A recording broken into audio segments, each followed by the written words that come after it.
Okay, ચાલો તો હવે આપણે આજે જે છે એ જેડબલની નીટ જે છે એની થોડી ઘણી ચર્ચા જે છે એ ચર્ચા કરવાની થશે.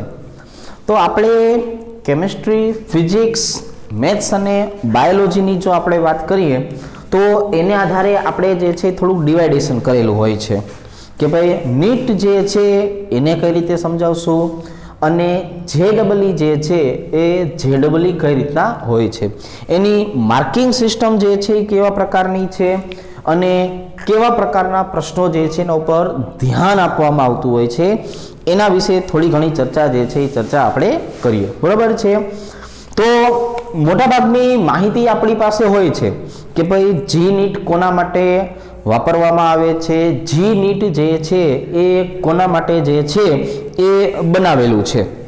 તો આપણે જે છે એ બંનેનું જો થોડું ઘણું ડિવાઇડેશન કરીએ, માત્ર ટૂંકી માહિતી આપવાની છે, આમાં આપણે વધારે આમાં જે છે ડિટેલમાં ઉતરતા નથી. તો જો આપણે એવું તો શીખેલા છીએ કે ભાઈ નીટની જો વાત કરીએ તો નીટ જે છે એ બી ગ્રુપ જે છે એ બી ગ્રુપના સ્ટુડન્ટ્સ માટે આપણે બનાવશું, જેની અંદર બી ગ્રુપની જો આપણે વાત કરીએ તો જેની અંદર 3 વિષય જે છે એના ઉપર ફોકસ કરવામાં આવે છે. પહેલું જો બી ગ્રુપના વિદ્યાર્થીઓ માટે હોય છે બાયોલોજી. બરોબર છે. જો આપણે બાયોલોજીને બહુ વધારે પ્રાધાન્ય આપતા હોઈએ છીએ, એનું કારણ છે કારણ કે બાયોલોજી એક જ એવો ઘટક છે જે ફિઝિક્સ અને કેમિસ્ટ્રી બેને કવર કરી લે છે. કારણ કે જો આપણે ફિઝિક્સની વાત કરીએ, કારણ કે આપણે જો કેમિસ્ટ્રીની વાત કરીએ તો બંનેની માર્કિંગ સિસ્ટમ જે છે એ ઇઝ ઇક્વલ ટુ છે. મતલબ એવો થયો કે ભાઈ નીટની જો વાત કરીએ તો એમાં ફિઝિક્સ અને કેમિસ્ટ્રી જે છે એ બંનેનું જેટલું છે માર્કિંગ છે એટલું બાયોલોજી ધરાવે છે. તો એનો મતલબ એવો થઈ ગયો કે બાયોલોજી, ફિઝિક્સ અને કેમિસ્ટ્રીની જો વાત કરીએ તો આમની અંદર 90 ક્વેશ્ચન જે છે એ બાયોલોજીના હોય છે, 45 પ્રશ્ન જે છે એ ફિઝિક્સના હોય છે અને 45 પ્રશ્ન જે છે એ કેમિસ્ટ્રીના હોય છે. બાયોલોજીમાં પાછા 2 ભાગ હોય છે 90ના, કે 45 પ્રશ્ન જે છે એ ઝૂલોજીની આધારે હોય છે અને 45 પ્રશ્નો જે છે એ બોટનીને આધારે હોય છે. મતલબ ઝૂલોજીનો મતલબ આપણે કરવા જઈએ તો એને વનસ્પતિ શાસ્ત્ર તરીકે ઓળખશું. ઝૂલોજીનો મતલબ થશે પ્રાણીશાસ્ત્ર અને બોટનીનો મતલબ થવાનો છે વનસ્પતિ શાસ્ત્ર. બરાબર છે. ચાલો, તો આ તો થઈ ગયું બાયોલોજીની વાત. હવે આપણે ફિઝિક્સ અને કેમિસ્ટ્રીની વાત કરીએ તો બંનેના જે છે 45 પ્રશ્નો જે છે એ પરીક્ષાની અંદર પૂછાતા હોય છે અને દરેક પ્રશ્ન જે છે, એવરી ક્વેશ્ચન જે છે એના 4 માર્ક્સ જે છે એ આપવામાં આવતા હોય છે જો પ્રશ્ન સાચો પડે તો. આની અંદર નેગેટિવ માર્કિંગ પણ હોય છે. એનો મતલબ એવો થયો કે દરેક પ્રશ્ન જો ખોટો પડે તો એના -1 માર્ક્સ જે છે એ ડિડક્ટ કરવામાં આવે છે, કાપી લેવામાં આવે છે. એનો મતલબ એવો થયો કે આપણે એવું ધારવાનું છે કે આપણે 5 માર્ક્સના પ્રશ્નોને હેન્ડલ કરીએ છીએ. જો આવશે તો 4 આવશે, પણ જાશે તો 5 જ હશે. એટલે દરેક પ્રશ્ન જે છે એને સમજી વિચારીને જ કામ જે છે એ કરવાનું થશે. બરાબર. તો જો નીટની વાત કરીએ તો નીટની અંદર જે છે એ હવે કેમિસ્ટ્રીની જો આપણે વાત કરીએ તેમાં 45 પ્રશ્નો જે છે એ 45 પ્રશ્નો 11th અને 12th સાયન્સ જે છે એમાં વહેંચાઈ જશે. બરોબર છે. આપણી પાસે જેટલા પણ ચેપ્ટર છે એ દરેક ચેપ્ટરમાંથી પ્રશ્ન પૂછાય જ એવું પણ જરૂરી હોતું નથી અને એક ક્વેશ્ચનમાંથી વધારે પ્રશ્ન પૂછી નાખે એવું પણ જરૂરી હોતું નથી. તો દરેક પ્રશ્નો જે છે એનું એટલું જ ઇમ્પોર્ટન્સ જે છે એ હોય છે. એટલે આપણે જે છે એ બાયોલોજીના જે સ્ટુડન્ટ જે છે, નીટ માટેના જે સ્ટુડન્ટ છે એમને એવું કહેવાતા હોઈએ છે કે તમારું પહેલું ફોકસિંગ જે છે એ તમે બાયોલોજી ઉપર કરો. બરોબર છે. કારણ કે તમારે બાયોલોજીમાં જેટલા મેક્સિમમ તમે માર્ક્સ કવર કરશો એટલો જ તમને ફાયદો થવાનો છે. એટલે હજુ પણ આપણે કહીએ છીએ કે નીટ વાળા છોકરાઓ જે છે એમને બાયોલોજી ઉપર વધારે ફોકસ કરવાની જરૂર હોય છે. કારણ એવું છે કે એમાં જોવા જઈએ તો વધારે પડતી કોઈ ગણતરી જે છે આવવાની તો છે નહીં. એની અંદર બધી જ માહિતી જે છે સમજણ શક્તિનો ભાગ થઈ જશે. જ્યારે આપણે કેમેસ્ટ્રી અને ફિઝિક્સની વાત કરીએ તો શું થશે કે ભાઈ કેમેસ્ટ્રી અને ફિઝિક્સમાં તો પાછું એવું થશે કે તમારે દાખલા ગણવા પડતા હોય, એનો જવાબ લાવવો પડતો હોય, ઓર્ગેનિકની કેટલી બધી પ્રક્રિયાઓ જે છે એનું જે છે યાદ રાખવી પડતી હોય, એમાંથી જે છે શું બનશે શું નહીં બને, આ તમામ પ્રકારની વસ્તુ જે છે એ સંકળાયેલી હોય છે. ત્યાર પછી જો આપણે સાચો જવાબ લાવીએ તો આગળ વધી શકાય. તો હવે આપણે જે છે એ પહેલું પ્રાયોરિટી તમને બાયોલોજી માટે કહેશું, પછી ફિઝિક્સ માટે, પછી આપણે કેમિસ્ટ્રી માટે કહેશું. બરાબર છે કે તમે જે છે થોડીક વધારે ને વધારે મહેનત કરો. કેમિસ્ટ્રીની અંદર આપણે 11 અને 12 સાયન્સની વાત કરીએ તો આપણે 11 સાયન્સ વિશે તો થોડી ઘણી માહિતી આપી દીધેલી છે. એમાં આજે આપણે 12th સાયન્સ જે છે એ 12th સાયન્સથી શરૂઆત કરશું. હવે આપણે થોડી ઘણી વાત જે છે એ કરી નાખીએ JEE. જો તો JEE જે છે એ યુનિફોર્મ જે છે એનો મતલબ શું થયો કે JEE ની જો આપણે વાત કરીએ તો એ ગ્રુપના સ્ટુડન્ટ્સ માટે છે કે જે લોકોએ મેથેમેટિક્સ રાખેલું છે. આની અંદર યુનિફોર્માલિટી શું છે કે જે 3 વિષય જે છે ને એ ઇક્વલ ડિસ્ટ્રીબ્યુટ કરેલા છે. 3 જે છે એને સરખા ભાગે વેચી નાખ્યું છે. એટલે અહીંયા જે છે એ કોઈ વાલો અને દવલો કર્યો નથી. બરાબર છે, અહીંયા બાયોલોજીને વાલું કરી નાખ્યું છે, કેમિસ્ટ્રી ફિઝિક્સને દવલા કરી નાખ્યા છે.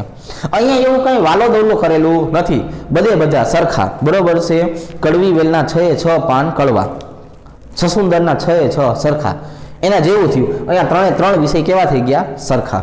તો જો હવે આપણે જે છે એ અહીંયા બાયોલોજી ઉપર વધારે ધ્યાન આપતા હતા. હવે અહીંયા આપણે જે છે એ એવું તો કંઈ કરવાનું છે નહીં.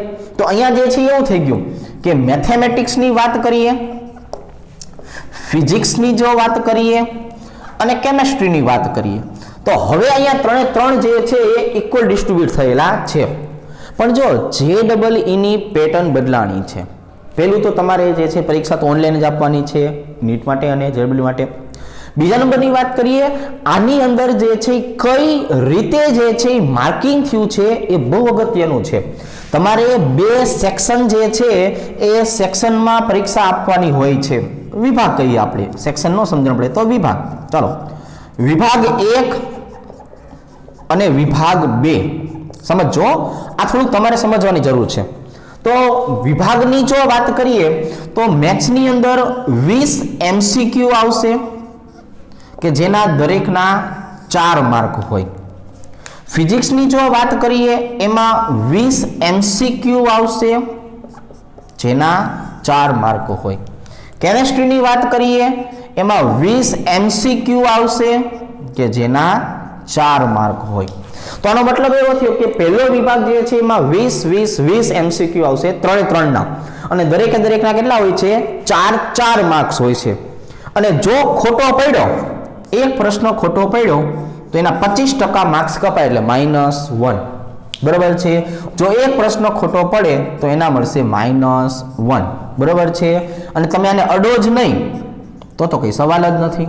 બરાબર છે. ચાલો, તો હવે આજે પહેલો વિભાગ એવો થયો કે જેમાં 20 પ્રશ્નો કમ્પલસરી 20 પ્રશ્નો હોય છે, એના દરેકના એક જ સરખા માર્ક્સ હોય છે, 4 અને ખોટો પડે તો -1. અને આ 20 પ્રશ્નો કમ્પલસરી પ્રકારના થઈ ગયા. કમ્પલસરી મતલબ કે 20 પ્રશ્નોમાં તમને કોઈ ઓપ્શન નથી મળતા, તમે એને નથી સોલ્વ કરતા એ અલગ વસ્તુ છે, નથી જવાબ લાવતા અલગ વસ્તુ છે, લેફ્ટ કરી નાખી છે અલગ વસ્તુ છે. પણ જે સેક્શન 2 જે છે ને એમાં ખાસ સમજજો, એમાં 10 પ્રશ્નો આવશે. કેટલા આવશે? 10 પ્રશ્નો. એ 10 માંથી કોઈ પણ 10 માંથી કોઈ પણ 5 ના જવાબ આપવાના. એવી જ રીતે ફિઝિક્સમાં કેટલા હશે તો કે પ્રશ્નો કેટલા હશે? 10. એમાંથી કોઈ પણ 5 ના જવાબ આપવાના થશે. એવી જ રીતે કેમેસ્ટ્રીમાં 10 પ્રશ્નો હશે પણ એમાંથી કોઈ પણ 5 ના જવાબ આપવાના છે. કોઈ પણ 5, 10 માંથી કોઈ પણ 5. અને આજે આપણે જે 5 પ્રશ્નો જોઈએ છીએ ને, આજે આપણે 5 પ્રશ્નો જોઈએ છીએ કે નહીં, એની જો વાત કરીએ તો એના માટે નો નેગેટિવ સિસ્ટમ એનો મતલબ એવો થયો કે આમાં કોઈ જ પ્રકારનું નેગેટિવ માર્કિંગ નથી આ 5 પ્રશ્નો માટે, અને આ દરેક પ્રશ્ન જે છે એના 4 માર્ક હશે. કેટલા માર્ક હશે? 4 માર્ક્સ. અને બીજા નંબરની વાત, આમનો જવાબ જે છે ને, જવાબ આ ફરજિયાત દાખલા સ્વરૂપે હશે. આનો જે જવાબ આવશે એ હંમેશા કેવો આવશે? તો કે આનો જવાબ આવવાનો છે આંકડાકીય માહિતી. આ આંકડા સ્વરૂપે હશે. આનો જવાબ પોઈન્ટમાં આવતો હોય, વગર પોઈન્ટમાં આવતો હોય, આવી રીતે. તો આનો આંકડો તમારે જાતે લખવાનો છે. આમાં ઓપ્શન આપવામાં આવશે નહીં. આની અંદર આવી રીતના આપેલું હશે, બોક્સ આપેલા હશે. હવે તમને એમ થાય કે તમારે આનો જવાબ જે છે એ આવે છે, તો તમારે જવાબ જે છે એ જવાબ આની અંદર લખવાનો છે. ફોર એક્ઝામ્પલ, આપણે તમને કોઈ એમ પ્રશ્ન પૂછવામાં આવ્યો હોય કે પાણી જે છે એ પાણીની મોલારિટી કેટલી છે, તો આપણે શું કહીએ? 55.55. તો આપણે શું કરશું? તો કે આપણે આની અંદર જવાબ લખવાનો છે 55.55. આવી રીતે આંકડાકીય માહિતી. તો આજે 5 પ્રશ્નો જે છે એ તમારે આવી રીતે આંકડાકીય માહિતી સ્વરૂપે જે છે એ લખવાના થશે. બરોબર છે? તો એનો મતલબ જે છે એ એવો થયો કે હવે આપણે 20 MCQ જે છે એના 4 માર્ક અને બીજા 5 પ્રશ્નો જે છે એના પણ 4 માર્ક્સ. તો ટોટલ એક પેપર જે છે, એક પેપર એમાં મેથ્સમાં તમારે 25 પ્રશ્નો ગુણ્યા 4 બરાબર 100. એવી રીતે ફિઝિક્સની વાત કરીએ તો આમાં પણ 25 પ્રશ્નો ગુણ્યા 4 એટલે કે 100, અને કેમેસ્ટ્રીની વાત કરીએ તો 25 પ્રશ્નો ગુણ્યા 4 એટલે કે 100. તો હવે પછી તમારું JEE નું પેપર જે છે એ JEE નું પેપર 100 + 100 + 100 300 માર્ક્સ જે છે એ 300 માર્ક્સ ધરાવવાનું છે. નીટની વાત કરીએ તો આપણને ખબર પડી ગઈ કે 90 45 કુલ કેટલા થઈ ગયા? 180 ગુણ્યા 4. બરોબર છે? એટલે તમારું આખું પેપર જે છે એ 720 માર્ક્સનું હોય છે, પણ એનું ડિવાઇડેશન આ પ્રકારે થયેલું હોય છે. અને JEE ની વાત કરીએ તો JEE નું પેપર આ પ્રકારે હોય છે, એનું ડિવાઇડેશન આ પ્રકારે થયેલું હોય છે. બરોબર છે? ચાલો, તો હવે આપણે જે છે એ વાત કરવાની છે JEE અને નીટના જે સ્ટુડન્ટ્સ જે છે એમના માટે કેમેસ્ટ્રીની. બરાબર છે? તો બંને માટે આપણે હવે કેમેસ્ટ્રી જે છે એ કઈ રીતના તમને ઉપયોગી થશે, કઈ રીતે તમને સ્કોરિંગ થશે, એની આપણે ચર્ચા કરશું. બરાબર છે? સમજો. તો અહીંયા આપણે એવું કહી દીધું કે આના 45 માર્ક છે, તો એનો મતલબ એવો થયો કે તમારે 45 જે છે એ 45 માંથી મોટા ભાગના કેમેસ્ટ્રીના પ્રશ્નો એવા હોય છે જે તમે અત્યાર સુધી જે ભણી ગયા છો ને, તમને જે બોર્ડ વર્ક કરાવેલું છે ને એમાંથી જ આવતા હોય છે. તમે જૂના પેપરનું સોલ્યુશન કરો તો તમને જો આઈડિયા આવતો જ હશે. તમે જૂના ક્વેશ્ચન પેપર્સ જે છે એ લઈ લો અને એના આધારે થોડું તમે સોલ્યુશન કરશો તો તમને આઈડિયા આવતો જ હશે. શું આઈડિયા આવતો જ હશે? કે ભાઈ આપણે જે છે એ જે બોર્ડ વર્કમાં શીખીએ છીએ ને એમાંથી લગભગ જે છે એ કન્ટેન્ટ આવતું હોય છે. તો એનો મતલબ એવો છે કે તમે આના ઉપરથી ઘણો બધો સારો સ્કોર જે છે એ બનાવી શકો છો. બરોબર? ચાલો, તો હવે આપણે જે છે એ JEE નીટ જે છે એના માટે થઈને કેમેસ્ટ્રી જે છે એ કેમેસ્ટ્રીનો આપણો આજનો પહેલો લેક્ચર જે છે એ પહેલો લેક્ચર શરૂ કરીએ. બરાબર છે? ચાલો, તો હવે આપણે જે છે એ વાત કરવી છે ચેપ્ટર નંબર 2 થી.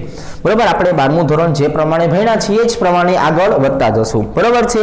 તો દરેક ચેપ્ટર જે છે એનું આપણે JEE નીટ જે છે એના ઉપર થોડુંક ફોકસિંગ જે છે એ ફોકસિંગ રાખતા જશું. ચાલો, તો હવે આપણે વાત કરવી છે ચેપ્ટર નંબર 2 દ્રાવણો. તો દ્રાવણોની જો આપણે વાત કરીએ તો આમાંથી કયા એવા ટોપિક છે કે જેમાંથી JEE નીટની અંદર પ્રશ્નો જે છે એ પૂછાતા રહેતા હોય છે. બરોબર છે? તો JEE નીટની જો આપણે વાત કરીએ તો એના સિલેબસ જે છે એમાં એક સાંદ્રતાનો કન્સેપ્ટ જે છે એ કોમન હોય છે. તો એનો મતલબ એવો થઈ ગયો કે આપણે દ્રાવણો જે છે એમાંથી સાંદ્રતાના જુદા જુદા એકમો જે છે એ એકમો સમજવાના થશે. તો એનો મતલબ એવો થઈ ગયો કે આ ઓટોમેટિક 11 સાયન્સ જે છે એનું જે પહેલું ચેપ્ટર હતું, ચેપ્ટર નંબર 1, એની સાથે સંકળાઈ ગયું. તો અહીંયા જો આપણે બે વસ્તુ એક સાથે થતી ગઈ.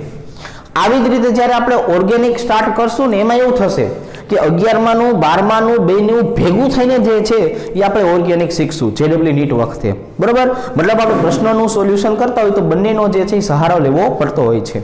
તો જેડબલ્યુ નીટનો મતલબ જ એ થશે કે આ બંને એકબીજા સાથે સંકળાયેલી વસ્તુ છે. એમાં આપણે 11-12 સાયન્સ એવું અલગ અલગ બોલી શકતા નથી. તમે જેડબલ્યુ નીટનો જો સિલેબસ જોવા જાવ ને તો એની અંદર જે છે 11 સાયન્સ અને 12 સાયન્સ એવી રીતે નહીં, આપણને જે છે એ કમ્બાઈન કરીને જ સિલેબસ જે છે આપવામાં આવતો હોય છે કે આ ચેપ્ટર એના આટલા ટોપિક તમે કરજો. ઓકે, તો હવે આપણે સાંદ્રતાના જુદા જુદા એકમોની ચર્ચા કરીએ. પછી આની અંદર આવેલા હેનરીનો નિયમ છે, રાઉલ્ટનો નિયમ છે, બરાબર. આ દરેકે દરેક ઘટકો જે છે એની જો આપણે ચર્ચા કરશું તો એની અંદર આપણને નવા નવા સૂત્ર મળશે અને સૂત્ર જે છે એના આધારે આપણે સાબિતી આપશું. ફરીથી એક વખત, જેડબલ્યુ નીટ જે છે એ તમને કેટલું સારું સાદરૂપ આપતા આવડે છે એની સાથે સંકળાયેલું હશે નહીં.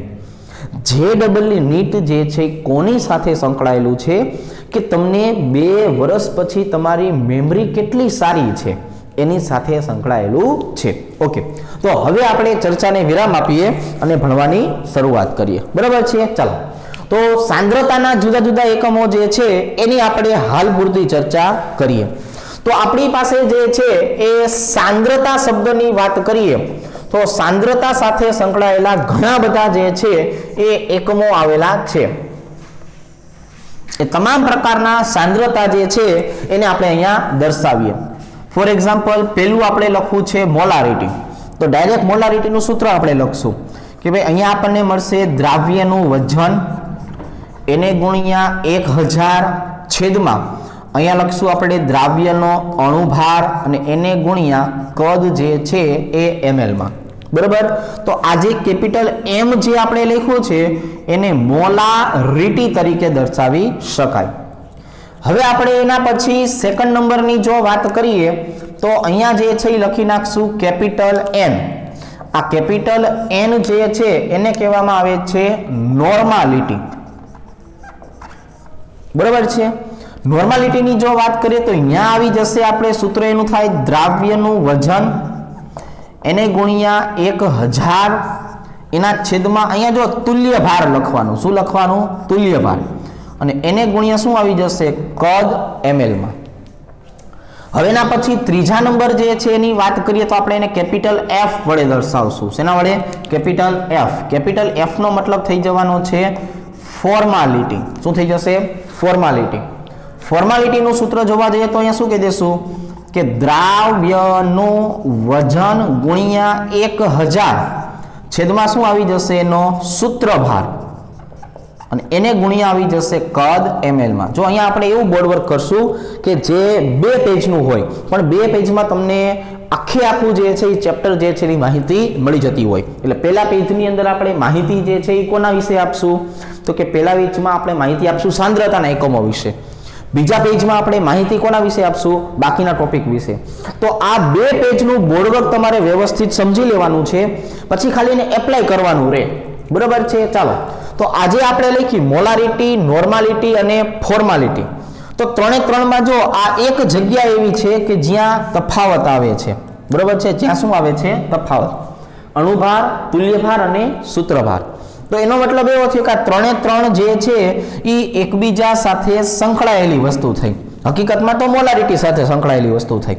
કારણ કે જો આપણે તુલ્યભાર ગોતવો હોય તો આપણે શું કરતા હતા? તો આપણે આવું કરતા હતા કે અણુભારના છેદમાં સંયોજકતા. આવું કરતા હતા? તો કે હા. અને જો આપણે સૂત્રભાર ગોતવો હોય તો આપણે શું કરતા હતા? તો આપણે કરતા હતા અણુભાર જે છે એના છેદમાં કોમન સંખ્યા, બરોબર છે. તો એને શું કહેતા હતા આપણે? કોમન સંખ્યા. તો હવે એવું થશે કે તુલ્યભાર અને સૂત્રભાર જે છે આ બેની જો વાત કરીએ તો આપણે એવું કહેતા હતા કે સંયોજકતા જે છે એનો મતલબ શું થયો? તો કે જો તમારી પાસે એસિડનું દ્રાવણ છે, તમારી પાસે બેઝનું દ્રાવણ છે કે તમારી પાસે તટસ્થ ઘટકનું દ્રાવણ છે. જો એસિડનું દ્રાવણ હોય તો એમાંથી છૂટા પડતા H+ ની સંખ્યા ઉપર ધ્યાન આપશું. બેઝ આવેલું હોય તેમાંથી છૂટા પડતા OH ની સંખ્યા ઉપર ધ્યાન આપશું. અને તટસ્થ ઘટક હોય તો એમાં ફેરફાર થતા ઇલેક્ટ્રોનની સંખ્યા ઉપર ધ્યાન આપશું. હવે આપણે એ જ રીતે કોમન સંખ્યા જે છે એની જો વાત કરીએ તો શું કહેશું? તો કે તમને ગ્લુકોઝ આપેલું છે C6H12O6, તો આમાંથી કઈ કોમન નીકળે? તો કે હા, શું? તો કે ભાઈ 6 નીકળે. તો CH2O અને N બરાબર કેટલા થઈ જાય? 6. તમને જે છે એ બંધારણ જે છે એ આપેલું છે ઓક્ઝેલિક એસિડનું H2C2O4 * 2H2O. આમાંથી કઈ કોમન નીકળે? તો કે હા, 2 નીકળે, એટલે કે HCO2 * H2O. તો અહીંયા કોમન જે છે કેટલા નીકળ્યા? તો કે અહીંયા કોમન નીકળ્યા N બરાબર 2. તો આ એ મતલબ થયો. તો હવે આપણે જે છે એ મોલારિટી અને નોર્માલિટી અને મોલારિટી અને ફોર્માલિટી વચ્ચેનો સંબંધ જોવો હોય તો કેમ કહેવાય? તો અહીંયા આવું કહેવાય કે નોર્માલિટી બરાબર મોલારિટી ગુણ્યા સંયોજકતા. અહીંયા શું આવી જશે? તો કે અહીંયા નોર્માલિટી બરાબર આવી જશે મોલારિટી ગુણ્યા સંયોજકતા, અથવા મોલારિટી બરાબર શું આવી જશે? નોર્માલિટીના છેદમાં સંયોજકતા, અથવા શું આવી જશે કે ભાઈ નોર્માલિટીના છેદમાં સંયોજકતા. અહીંયા કેવું હોય તો કે અહીંયા તમારે કેવું હોય તમે આવી રીતે કહી શકશો ને કે ભાઈ આપણે 2 મિનિટનો અંતરાળ રાખશું કે ભાઈ અત્યારે જે છે થોડોક લાઇટનો પ્રોબ્લેમ થયો છે, એટલે ઓકે, લો પ્રોબ્લેમ સોલ્વ થઈ ગયો. Very good. ખાલી એક આપણે રેકોર્ડિંગ જે છે એ જોઈ લઈએ કે ભાઈ કઈ રીતનું જે છે એની પ્રોસેસ છે, પછી આપણે પાછું કેરી ફોરવર્ડ કરીએ. બરોબર છે? ચાલો, તો હવે આપણે જે છે એ ઓકે, મતલબ કે બધું હેમખેમ ચાલુ જ છે. હવે જો ફોર્માલિટીની વાત કરીએ તો શું કહેશું? તો કે એને કહેશું મોલારિટી ગુણ્યા કોમન સંખ્યા n. અને એવી જ રીતે આપણે મોલારિટી ગોતવી હોય તો શું કહેશું? ફોર્માલિટીના છેદમાં કોમન સંખ્યા n. તો આ બંને જો એના શોર્ટ ફોર્મ થઈ ગયા કે તમને જો ડાયરેક્ટ જવાબ લાવવાનો કહેતો હોય તો તમે આના આધારે ડાયરેક્ટ જવાબ જે છે એ લાવી જ શકો છો. બરોબર છે? જો આ બંને વસ્તુ જે છે એ થઈ ગઈ. તો અત્યારે આપણે આ 3 ઘટકો જે છે એ 3 ઘટકોની ચર્ચા કરી. હવે આપણે પાછા ચોથા નંબરના ઘટક ઉપર આવીએ. હવે આપણે પર્સન્ટેજ વાળા દ્રાવણની વાત કરશું. તો પર્સન્ટેજ વાળું દ્રાવણ જે છે એ સમજવું હોય તો આપણી પાસે જે દ્રાવકના વજન વિશેની માહિતી હોવી જોઈએ. અને જો દ્રાવકના વજનની ચર્ચા કરીએ તો આપણે દર્શાવશું એને સ્મોલ m, મતલબ કે મોલાલિટી. તો એની સાથે મોલાલિટી સંકળાયેલું છે મતલબ દ્રાવકના વજન સાથે. એટલે આનું સૂત્ર જે છે એ આપણે કઈ રીતે બનાવશું? તો કે એટલે અહીંયા આપણે બનાવશું દ્રાવ્યનું વજન ગુણ્યા 1000 છેદમાં અણુ ભાર. પણ અહીંયા જો શું આવે છે? દ્રાવકનું વજન આવે છે. હવે આપણે જે છે એ વાત કરવી છે પર્સન્ટેજ વિશે. તો પર્સન્ટેજની જો આપણે વાત કરીએ તો 3 દ્રાવણ બનાવશું. પર્સન્ટેજ W ના છેદમાં W. તો જો પર્સન્ટેજ W ના છેદમાં W ની વાત કરીએ તો અહીંયા આવી જશે દ્રાવ્યનું વજન ગુણ્યા 100 છેદમાં આવી જવાનું છે દ્રાવણનું વજન. હવે જો આપણે પર્સન્ટેજ V ના છેદમાં V વાત કરીએ તો શું બોલશું? તો બોલશું દ્રાવ્યનું કદ ગુણ્યા 100 છેદમાં આવી જશે દ્રાવણનું કદ. આવી રીતે. અને જો આપણે ત્રીજા નંબરની વાત કરીએ તો કહેશું પર્સન્ટેજ W ના છેદમાં V, એટલે એક ઉપરનો ભાગ એક નીચેનો ભાગ. ઉપલો ભાગ આનો લેવાનો, નીચલો ભાગ આનો લેવાનો. એટલે અહીંયા શું કહેવામાં આવે છે? અહીંયા કહેવામાં આવે છે દ્રાવ્યનું વજન ગુણ્યા 100 અને આ છેદમાં શું આવી જશે? દ્રાવણનું કદ. ચાલો આવી રીતે. હવે જો તમે અહીંયા જોવા જાઓ તો મોલારિટી અને મોલાલિટીનું સૂત્ર જો દ્રાવ્યનું વજન 1000 અણુભાર માત્ર ને માત્ર આ જગ્યાએ તફાવત આવ્યો. માત્ર ને માત્ર આ જગ્યાએ તફાવત આવ્યો કે અહીંયા દ્રાવણનું કદ છે અને અહીંયા દ્રાવકનું વજન છે. તો એનો મતલબ જે છે એ શું થયો? તો કે એનો મતલબ આવો થયો કે ભાઈ જે દ્રાવકનું વજન છે એટલે વજન ઘનતા સાથે સંકળાયેલું હોય. કોની સાથે? ઘનતા. તો જો આપણે મોલાલિટીને આધારે મોલારિટી શીખવી હોય તો આવું કહેશું કે ભાઈ મોલારિટી ગુણ્યા 1000 છેદમાં આપણે લખી નાખશું ઘનતા ગુણ્યા 1000 માઇનસ મોલારિટી ગુણ્યા અણુભાર. તો આવી રીતના તમે એનો જવાબ લાવી શકો. તમને એમ થાય કે ભાઈ મોલારિટી મારે ગોતવી છે તો એ પણ મળી જાય. કઈ રીતે? કેપિટલ M બરાબર MD 1000 છેદમાં 1000 વત્તા M ઇન્ટુ અણુભાર. તો આને આધારે તમે જે છે એ સ્મોલ m ઉપરથી કેપિટલ M પણ ગોતી શકો છો. તો આ બધી વસ્તુ જે છે એ શું થઈ ગઈ? તો કે ભાઈ આ બધી વસ્તુ જે છે એકબીજા ઉપર જે છે એ સંકળાયેલી થઈ ગઈ. એ બધી વસ્તુ એકબીજા સાથે શું છે? કનેક્ટેડ છે. હવે આપણે જોવા જઈએ તો હવે આપણે જે છે આ પર્સન્ટેજ શીખા. હવે પર્સન્ટેજ પછી જે છે એ બે ઘટકો આવશે. કયા કયા બે ઘટકો? તો કે એક આવશે ppm. એક શું આવશે? ppm. ppm નો મતલબ થવાનો છે પાર્ટ્સ પર મિલિયન. હવે આપણે જે પાર્ટ્સ પર મિલિયન ની વાત કરીએ છીએ એના સૂત્ર બે રીતે બનાવશું.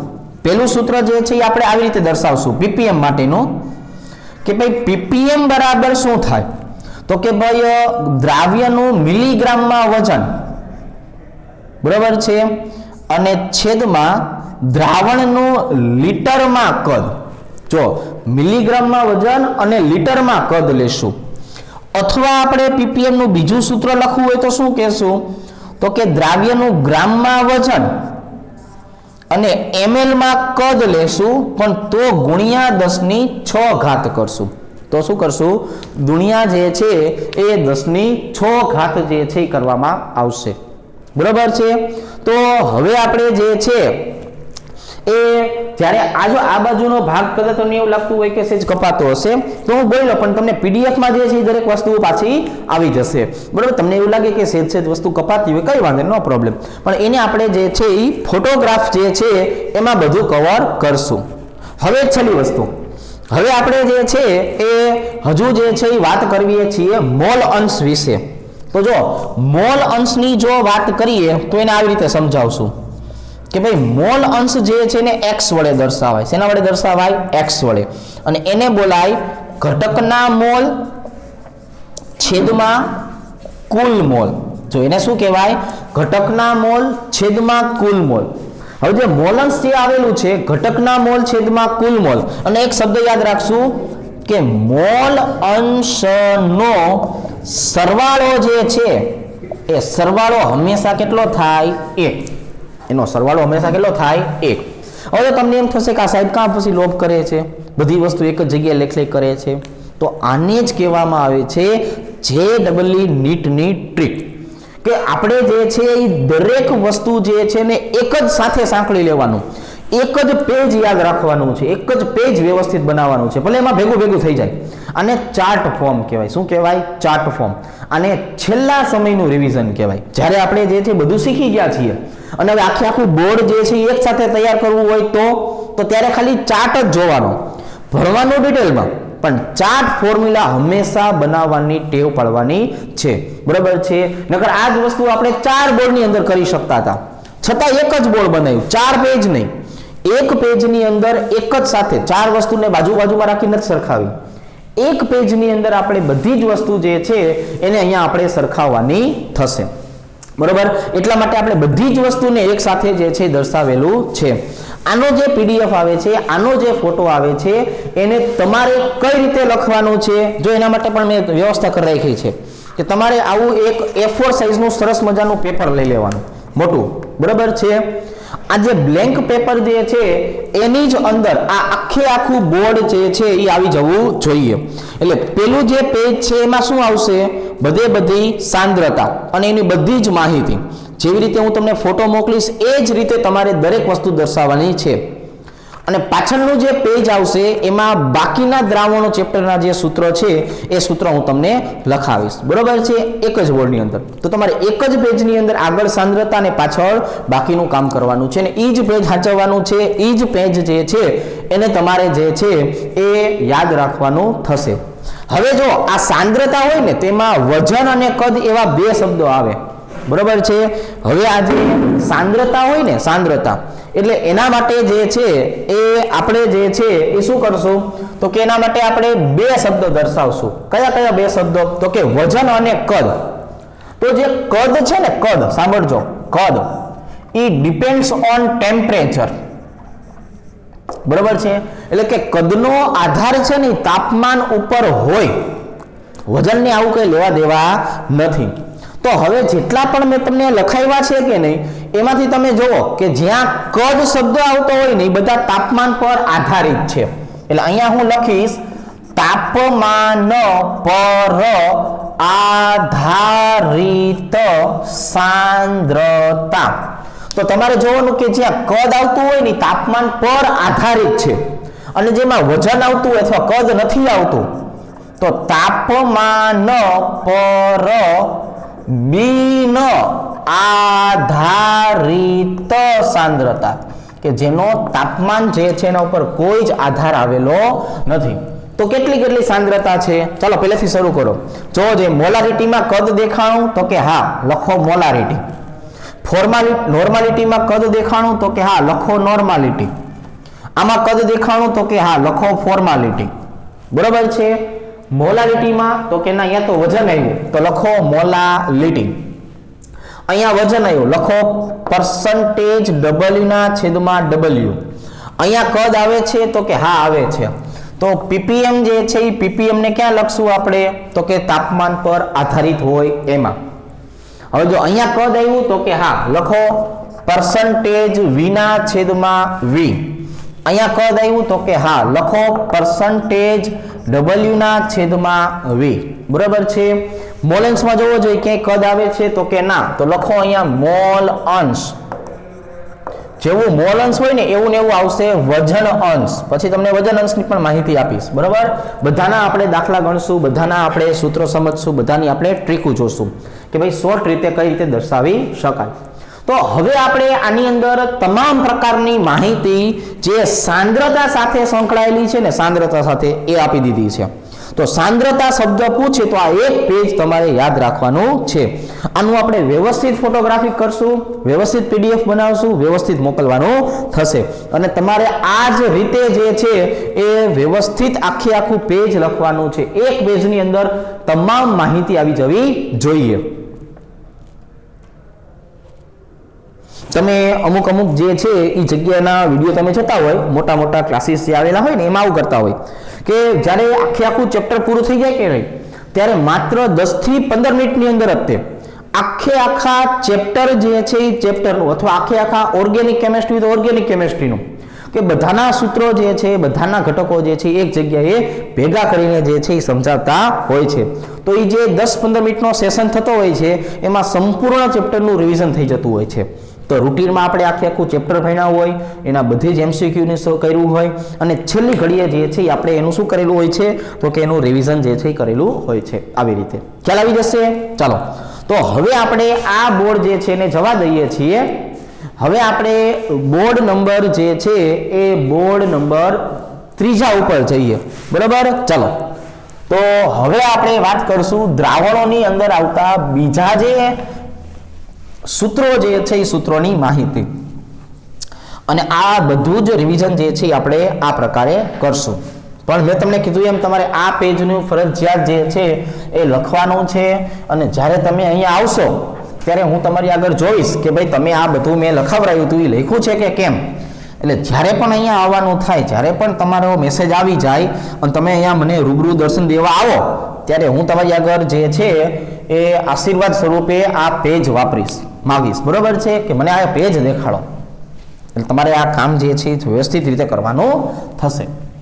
તો હવે આપણે જે છે એ સાંદ્રતા જે છે એના પછી દ્રાવણો ચેપ્ટરના બીજા જે અગત્યના સૂત્રો જે છે એની પણ માહિતી જે છે એ માહિતી મેળવવાની થશે, બરાબર। ચાલો બોર્ડ નંબર 3 ઉપર આ બધી માથાકૂટ કરશું।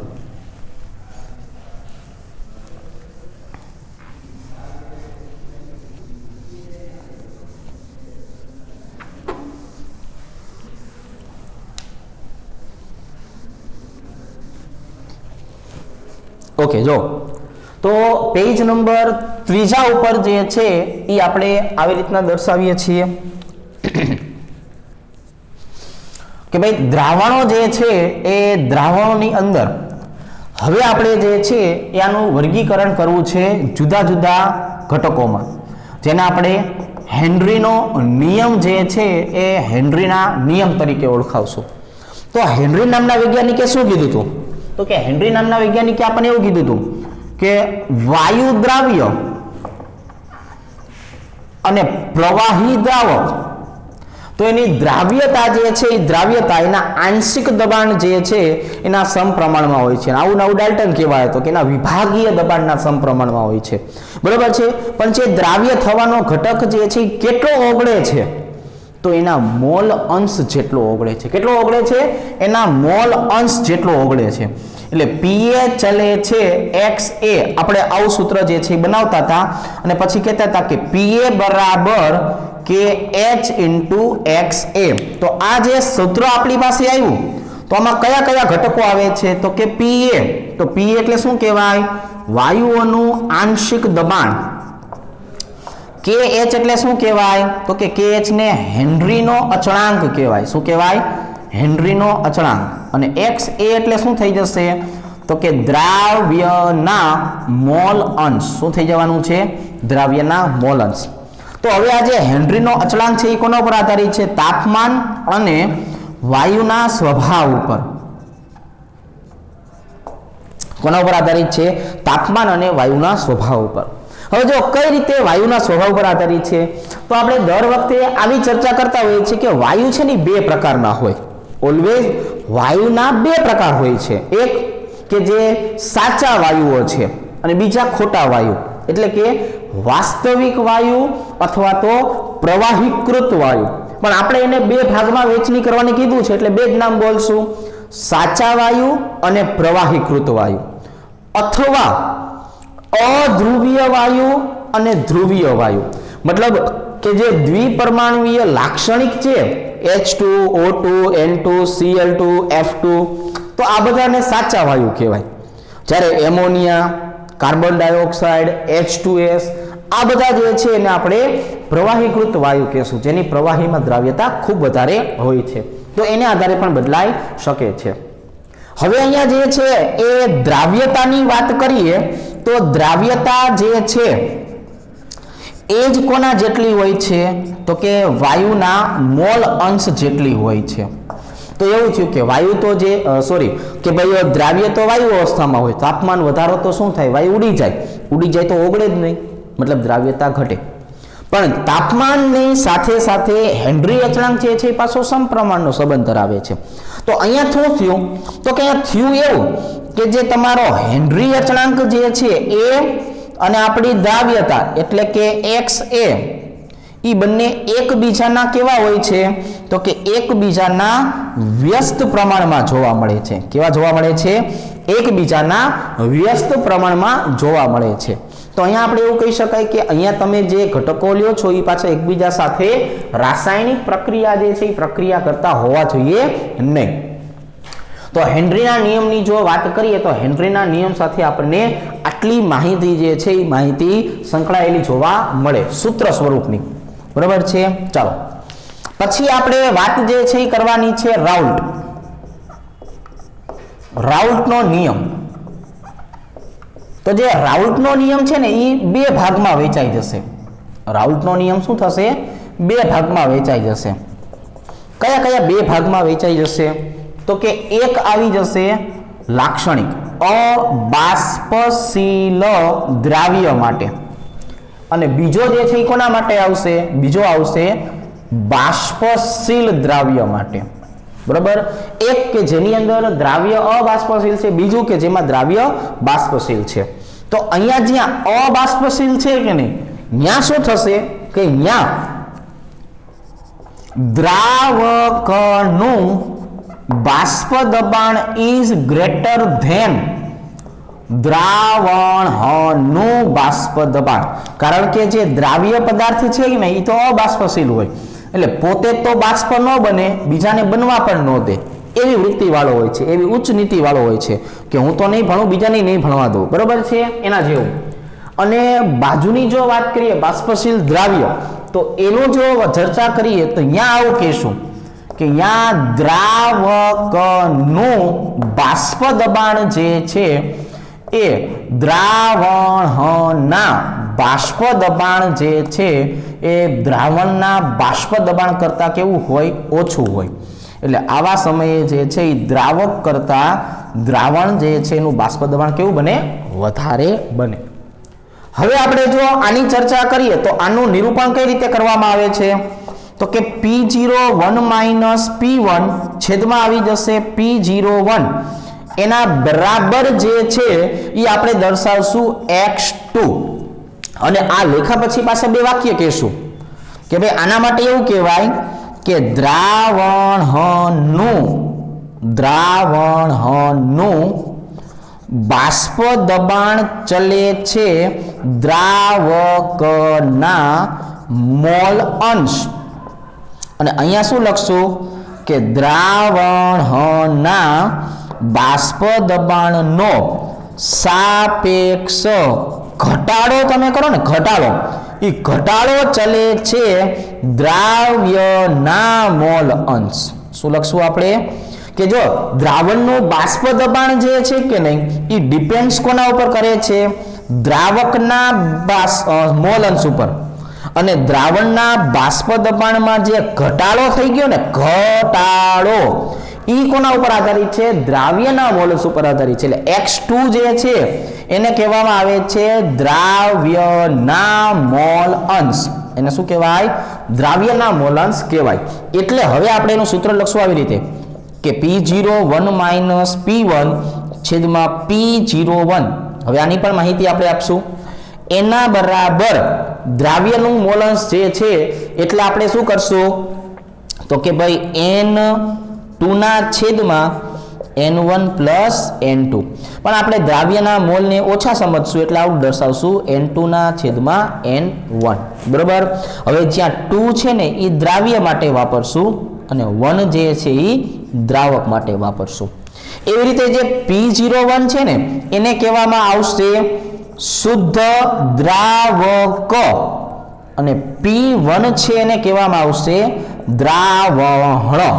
આ શુદ્ધ દ્રાવકનું બાષ્પ દબાણ અને દ્રાવણનું બાષ્પ દબાણ છે. પછી આપણને મોલનું મતલબ તો ખબર છે, વજનના છેદમાં અણુભાર, W2 ના છેદમાં M2, M1 ના છેદમાં W1. આ આપણે અબાષ્પશીલ દ્રાવ્ય માટે જે છે એ ચર્ચા કરી. એમાં તમને આટલા પ્રકારના પ્રશ્નો જે છે એ પૂછી શકાતા હોય છે. બરાબર છે. હવે વાત કરવી છે બાષ્પશીલ દ્રાવ્ય. તો એના માટે આપણે પહેલું કામ કરશું કે PA ગોતશું, A ફોર દ્રાવ્ય. તો જે PA હોય ને એ આંશિક દબાણ છે, પણ એ આધારિત કોના ઉપર હોય? તો કે આધાર જે છે એનો હોય છે એના પોતાના જ મોલ અંશ ઉપર. એવી રીતે આપણે PB ની વાત કરીએ તેને દ્રાવક કહેવાય. તો દ્રાવકનું પોતાનું જે છે એ બાષ્પ દબાણ કોના ઉપર આધારિત હોય છે? પોતાના જ મોલ અંશ ઉપર. તો હવે અહીં આપણે ચલે છે દૂર કરીએ તો શું કહેવાય? તો કે ભાઈ શુદ્ધ અવસ્થા જે છે એના ઘટકો જે છે એના ઘટકો જેટલું આપણને મળી શકે. એટલે અચળાંક જે છે એ આપણે શું લખશું? P0A P0B. હવે આ બેનો સરવાળો કરો તો એ કોના જેટલો થાય? તો કે એનો સરવાળો P ટોટલ જેટલો થાય. એટલે PA + PB. હું દરેક વિદ્યાર્થીને એ જ સલાહ આપું છું કે જ્યારે તમને બાષ્પશીલ દ્રાવ્ય માટેનો પ્રશ્ન પૂછ્યો હોય ત્યારે હંમેશા આ સૂત્રમાં કિંમત મૂકવી કે P ટોટલ બરાબર P0A × XA વત્તા P0B × XB. ઓલું માઇનસ વાળું જે સૂત્ર આપણે બનાવતા હોઈએ છીએ એમાં ક્યારેય કિંમત મૂકવી નહીં. કારણ કે એની અંદર શું થતું હોય છે કે ઘણી વખત આપણે ઉતાવળમાં કોને માઇનસ કરવું, કોને પ્લસ કરવું, એ જો આગળ પાછળ થઈ ગયું એટલે જય માતાજી, પછી જે છે એ ધબડકો જ થાય સીધો. તો એનો મતલબ એવો થઈ ગયો કે આપણે જ્યારે પણ બાષ્પશીલ દ્રાવ્યને આધારે દાખલાઓ ગણવાના થતા હોય તો બાષ્પશીલ દ્રાવ્યને આધારે હંમેશા આ સૂત્રને જ પ્રાધાન્ય આપવાનું છે. હંમેશા આને જ આપણે જે છે એ પ્રાધાન્ય આપવાનું થશે. ખ્યાલ આવી જશે? ચાલો હવે આપણે એના પછીની જો વાત કરીએ તો એના પછી જે છે એ આપણે શું દર્શાવશું? તો કે એના પછીની જો આપણે વાત કરીએ તો ઉત્કલન બિંદુ અને ઠાર બિંદુ જોશું, બરાબર છે। એટલે પહેલું આપણે શીખવું છે ઉત્કલન બિંદુમાં ઉન્નયન એટલે કે વધારો। તો ઉત્કલન બિંદુમાં ઉન્નયન હોય ને ત્યાં પાછું આવું કહેવાય કે ઉત્કલન બિંદુ જે છે, સોરી આખું શબ્દ વાપરશું કે દ્રાવણનું ઉત્કલન બિંદુ એટલે એને ટીબી કહેવાય। એનું મૂલ્ય હંમેશા દ્રાવકના ઉત્કલન બિંદુ કરતા કેવું જોવા મળશે? વધારે, એટલે ટીબી 0 કહેવાય। અને આ બેનો તફાવત કાઢો ને એને કહેવાય ડેલ્ટા ટીબી। એટલે ડેલ્ટા ટીબી બરાબર શું કહેવાય? TB minus TB 0। અને ડેલ્ટા ટીબી કઈ રીતે મળશે? તો કે KF હવે આ મોલાલિટી સાથે સંકળાયેલું છે। કોની સાથે? મોલાલિટી સાથે। એટલે કે ટીબી જે છે એ ચલે છે I into M, જ્યાં I જે છે એ 1/2 નો અવયવ છે, એ હંમેશા મૂકી જ દેવાનો। તો હવે આપણે મોલાલિટીનું સૂત્ર તો શીખેલા હોય કે ડેલ્ટા ટીબી બરાબર I into KB, ત્યાં શું આવી જશે? KB W2 into 1000 છેદમાં M2 ગુણ્યા W1। આપણે અત્યારે પણ કહી દઈએ, એકલો આપણે દ્રાવ્ય માટે લખશું, બગડો જે છે એ બગડો આપણે લખશું દ્રાવક માટે। એકલો જે છે આપણે કોના માટે લખશું? દ્રાવ્ય માટે। અને બગડો જે છે એ બગડો કોના માટે લખશું? તો કે બગડો આપણે લખવાનો થશે દ્રાવક માટે। તો હવે આપણી પાસે એક સરસ મજાનું જે છે એ સૂત્ર તૈયાર થઈ ગયું છે, જેની આપણે માહિતી અહીં આપી દીધી છે। જો એ આવી રીતે, બરોબર, ઉત્કલન બિંદુમાં ઉન્નયન। હવે હું શું કરાવું છું કે હવે આપણે વાત કરવી છે ઠાર બિંદુમાં અવનયન। અહીંયા શું આવી જશે? ઠાર બિંદુમાં અવનયન। હવે જો, હવે જે ઠાર બિંદુમાં અવનયન શબ્દની આપણે વાત કરીએ તો અહીંયા પાછું આવું કહેશું કે દ્રાવકનો ઠાર બિંદુ એટલે કે TF0 ઇઝ ગ્રેટર ધેન દ્રાવણનું ઠાર બિંદુ, જેને આપણે TF વડે દર્શાવીએ। તો અહીંયા પણ તફાવત તો આવો થશે ને કે ભાઈ ડેલ્ટા TF બરાબર ઊંધું, TF0 માંથી કોને બાદ કરશું? TF। અને અહીંયા જો સૂત્ર લખવું હોય તો ડેલ્ટા TF બરાબર I into KF W2 into 1000 છેદમાં M2 ગુણ્યા W1। તો અહીંયા આપણને એક સૂત્ર જે છે આવું સરસ મજાનું મળશે, બરોબર। ચાલો, તો આ થયું આપણે ઉત્કલન બિંદુ અને અવનયન બિંદુની વાત। હવે આપણે અહીંયા જે છે એ દર્શાવવાનું છે અભિસરણ। હવે જો અભિસરણ દબાણ જે છે એની જો ચર્ચા કરીએ, કેમ કે અહીંયા જે છે એ સૂત્ર બધા પૂરા થઈ જશે, પછી આ I વાળી નવી સાંદ્રતાના એના દાખલાઓ જે છે એ અલગ રહેશે। તો જે અભિસરણ દબાણ જે છે એની જો આપણે વાત કરીએ તો એને પાઈ વડે દર્શાવાય, અભિસરણ દબાણ, બરાબર છે। તેનું સૂત્ર શું થઈ જશે? પાઈ બરાબર I into CRT। તમારે આખું લખવાનો શોખ હોય તો કઈ વાંધો નહીં, I બરાબર WRT ના છેદમાં MV, બરાબર। અહીંયા M અણુભાર, V જે છે ને હંમેશા લીટરમાં લેવાનું, V નું મૂલ્ય હંમેશા શેમાં લેવાનું? લીટરમાં। અને M એટલે કોણ સમજવાનું? અણુભાર। કોણ સમજવાનું? અણુભાર, બરાબર છે। આ બે વસ્તુ જે છે એ આપણે આના માટે જે છે એ યાદ રાખવાની થશે। તો સમજો, આજે આપણે જે છે એ શું કરેલું છે તો કે આજે આપણે જે છે એ સંપૂર્ણ માહિતી મેળવી। કોના વિશેની સંપૂર્ણ માહિતી મેળવી? કે ભાઈ JEE NEET જે છે એમાં આપણે કોના ઉપર આધારિત રહેવાનું છે। હવે આપણે કેમિસ્ટ્રી પૂરતી જો વાત કરીએ તો આની અંદર આપણે દરેક કન્સેપ્ટ શીખેલા હશું કે નહીં? તો લગભગ તમને પ્રશ્ન આવડી જશે। તમે નીટના જે છે જૂના વર્ષોના JEE નીટના જૂના વર્ષોના પેપર જોઈ લેશું અને એના આધારે જે છે થોડા ઘણા પ્રશ્નો સોલ્વ કરવાના પ્રયત્નો કરજો, બરાબર છે। અહીંથી હું તમને લગભગ કન્સેપ્ટ જે છે એ બધું શીખવાડતો જઈશ, બરાબર છે। અને પછી આપણે જ્યારે રૂબરૂ મુલાકાત થશે ત્યારે આપણે એ પ્રકારે સમજશું, ખ્યાલ આવી જશે। તો આજના દિવસ પૂરતું આપણે અહીંયા સુધી જે છે એ રાખીએ છીએ।